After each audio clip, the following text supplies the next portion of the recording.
I'm very excited tonight to speak about one of my favorite topics, the Jewish people, Am Yisrael. Today, it is sometimes considered intrusive, but I really enjoy hearing people's stories, their histories.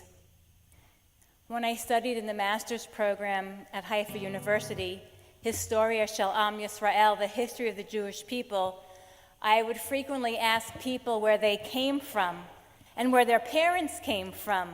Today it's not really PC, but when I would hear a name like Weinstock, I would say, but where is it from? Because it wasn't really Weinstock in Israel, it had been changed to Geffen, vine. And I would like to know somebody's story and how their grandfather in Tunisia came to Israel with 2 wives and 17 children.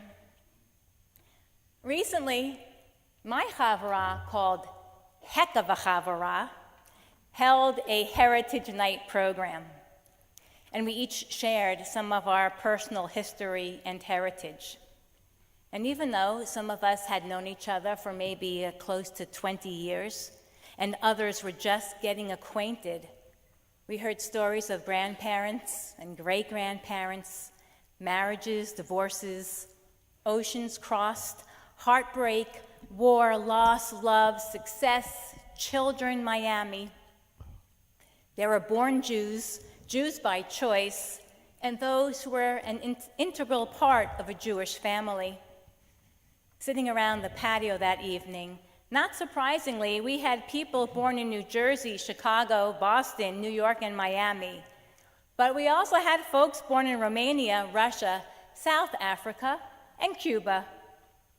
Just another Saturday night in our Miami Jewish community. Tonight, for Shabbat, we face south, towards the Jews of the Caribbean, to learn about their diverse Jewish communities and recognize those among us whose story begins there. It is said that a converso, Luis de Torres, sailed with Columbus as his interpreter and arrived in Haiti in 1492 and Jamaica in 1494. The Jews that settled the Caribbean in the 16th century had names like de Sousa and Solomon, Lindo and Levy, de Cordova and Enriquez, de Castro and Mendez. They were conversos, converts to Catholicism, originally accepted and then hunted by the Inquisition, chased from the Iberian Peninsula. Some went to Amsterdam, others on ships toward the New World to the Spanish and Portuguese colonies. And they went as adventurers, merchants, and yes, pirates. As the Inquisition followed them, they hoped their role as merchants would prove indispensable to Spain in the New World. Yet they were threatened again, and the Jews sought new alliances with the English and the Dutch. These Jews were the Esperantos, the hopeful ones, hopeful that they would find refuge from religious persecution and build lives on the islands of the Caribbean. They were the original start-up nation. I'd like a show of hands if you have been to the synagogue in Aruba, Cuba, Barbados, Dominican Republic. Here's a hard one. Haiti. Haiti? Any Haitis? Jamaica. Puerto Rico. St. Thomas. Trinidad and Tobago. There shouldn't be anybody. That's a trick question. There isn't one now. Do you think if I'd asked the congregation in Boston, we would have seen so many positive responses? Probably not. And how about to this question? Please stand up if you come from a country in the Caribbean. Stand up, stand up. There we go. 1, 2, 3, 4. More in the back. More in the That's back. right. All of us. That's right. All of you guys. Again, We are unusually well represented in our diversity. I'm going to share a little bit about the Jews in the Caribbean tonight. I know that all of you have a ton more stories. Feel free to share them with me. I'm only skimming the top and sharing some trends and some highlights. So, the history of the Jews in the Caribbean really began very similarly to the history of the Jews in the U.S. communities when they were established in the 17th century during the colonial period. The Jews were, like the ones who arrived in New York from Brazil, were primarily Portuguese descendants arriving from Dutch and former Portuguese territories. Prior to that time, the Jewish population were primarily conversos or crypto-Jews. And in the case of Jamaica, this population secretly worked with the British and with the pirates, and they were well ensconced with that pirate community. Their goal was to overthrow the Spanish. And so in 1651, the first congregation was established in Curacao, considered the oldest active, continuously operating congregation in the Western Hemisphere. Now you're going to ask, wait, but what about St. Thomas's congregation, which I know and I saw many of you have visited? Isn't that congregation the longest continuously active congregation? Well, St. Thomas holds the distinction of the longest continuous congregation under the American flag, that one founded in 1796. The Jews of Curacao were pioneers in industry and excelled in trade, shipping, maritime insurance, and business. In the 18th century, at its height, the Jewish population was about 2,000, today 350. Some of you have been to Barbados synagogues actually, and in 1679, the Barbados Jewish community numbered nearly 300 Jews. They too were involved in shipping, as well as sugar plantations. However, discrimination and a terrible hurricane decimated the island. The economy never recovered, and today, approximately 40 Jews live in Barbados. Now, when I give the populations of the islands, I'm not really counting in the Israelis that come and sell and leave. That's a whole special group. Now, in 1654, 3 shiploads of Jewish refugees arrived from Brazil, settled in Guadeloupe. And during that time, the Jews were welcomed by the French owner of the island. Even in the capital, Guadeloupe, Pointe-à-Pitre was named after a Brazilian Jew. And he started a fish processing plant in the city. There, the Jews established sugarcane plantations, which ultimately became the country's leading export. In 1685, however, King Louis XIV issued the Black Code, expelling all Jews from Guadeloupe. The Jesuits and the local French population became jealous of the Jews' success. Today, there is no Jewish community in Guadeloupe. In the 17th century, the Jews of Martinique had a similar fate. They too became very prosperous through trading until the expulsion. But in the 1960s and 70s, the Jewish community developed again in Martinique, formed in Fort-de-France from Jews from North Africa and France again. Today, there is a Jewish community in Martinique, approximately numbering 90. As in Guadeloupe, the Jews were expelled for a time during the 17th and 18th century from all of the French islands as well as from Jamaica.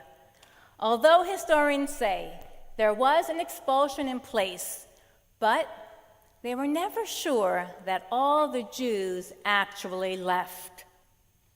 The Jews of the Caribbean would move from island to island.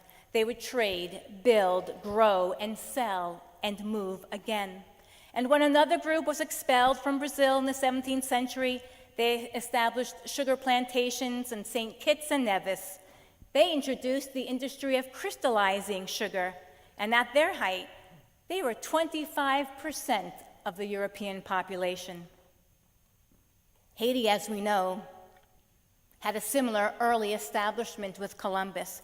The Jews of Haiti established sugarcane plantations, but they actually never grew a Jewish community.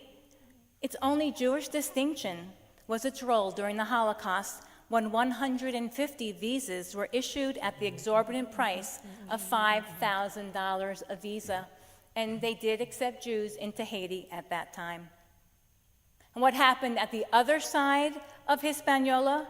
Well, in Santo Domingo was settled primarily by 100% of conversos, and in the early 19th and 20th centuries saw an open immigration policy for Jews, mainly exporters of tobacco, timber, and jewelry.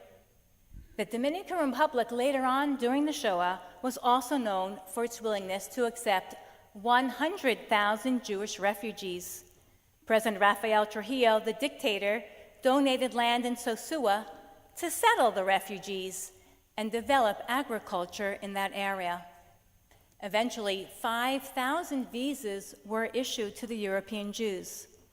But due to the difficulties of the transatlantic crossings at that time, only 500 Jews actually made it to Sosua. Today, 25 Jewish families remain in Sosua, and their dairy businesses supply most of the butter and cheese to the entire country of the Dominican Republic. Next to the town synagogue is a museum. The final caption on its exhibit reads, "Sosua, a community born of pain and nurtured in love, must in the final analysis represent the ultimate triumph of life." What a motto for really all of the Jews that lived, stayed, and went through the Caribbean. Unlike the other islands in the Caribbean, Jews first settled in the Virgin Islands in 1655 when it was ruled by Denmark. These were mainly traders, again, in sugarcane, rum, and molasses.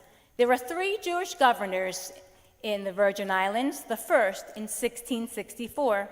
At its peak in the 19th century, mid-19th century, the Jews numbered 400. Cuba shared the same beginnings as the other Spanish colonies. The early populations in the 16th and 17th century also came from Brazil, trying to outrun the Inquisition. They built their lives on sugar and tobacco and trading. But instead of a decrease in the population like the other islands, the 20th century brought an increase with Jews from the US, Europe, and Turkey. Jewish educational, social, political, and charitable organizations were created. Jews built a garment industry in Cuba. And before the revolution, the Jewish community was estimated at 15,000. Some say 24,000. And 94% of the Jewish population in Cuba left following the revolution. Puerto Rico, like Cuba, was not officially a Jewish community until, however, 1898, following the Spanish-American War, because they still were part of Spain. And Jews on the island were originally conversos, as early as 1493. Jewish immigration to Puerto Rico increased during the Holocaust, and since, as we know from the Puerto Rican Jews here, since Hurricane Maria, there is still a shifting in that Jewish population. And today, Puerto Rico has the largest and wealthiest Jewish community in the Caribbean, with Reform, Conservative, and Orthodox communities represented there. So, that was a little tiny slice of an overview, but pay attention for a moment. Here's another interactive question. Which island nation has a Golda Meir Gardens and David Ben-Gurion Avenue, but no synagogue or rabbi? Do you give a guess? Right. Yay, Andrea. Trinidad and Tobago. Why? There was an Israeli developer who built a community in the early, mid-20th century, and gave, post, of course, the founding of the State of Israel, and gave it those names. This community in Trinidad and Tobago grew during World War II, where Jews from Germany and Austria arrived into the islands. However, when they got to Trinidad and Tobago and held German and Austrian passports, they were placed in internment camps because they were at war with Germany and Austria. So they were eventually released, and for the next 30 years, the Jewish community grew and swelled to nearly 3,000 on those islands, and they affectionately called themselves the Calypso Shtetl. There were culture clubs and Zionist clubs, drama clubs, and a synagogue in a rented building, until really the 1970s, amid racial tensions and upheaval, the Jewish community dwindled to about 100, and today there is no real official Jewish community on those islands. But it is estimated that over 400,000 Jamaicans are descendants of the Sephardic Jewish immigrants who settled the island throughout its history. Over 400,000. There seems always to be Jews in the Caribbean, like there always were since the days of Columbus. Merchants, traders, shippers, builders, farmers, cowboys, creators. They created futures when they were forced to run. They created nations where no one really wanted them. Many assimilated, some embraced their Judaism. In one century, they escaped the Inquisition. In another, pogroms and the Holocaust. The Jews of the Caribbean, they were really the original startup nation. Shabbat Shalom.